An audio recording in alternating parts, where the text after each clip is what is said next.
Hello friends, I'm coming back and show to you new tricks. And if you are iPhone user, then you should learn on these topics. And if you know already how you can take backup on cloud, you can skip. And if you want to learn, then you can stay with me. All right, so let's start. So first, you want to go settings. Then you just tap on the on your name.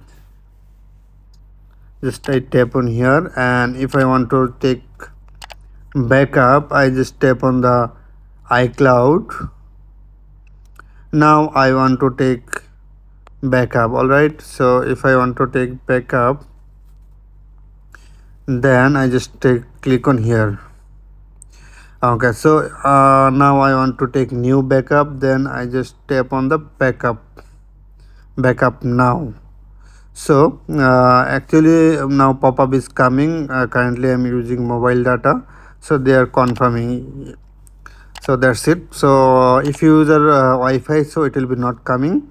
So after that you click the backup, then come up like a new pop-up, then you can just confirm, then it will be automatic take backup. So that's it. It is the pretty easy, and thanks for the watching, and bye bye.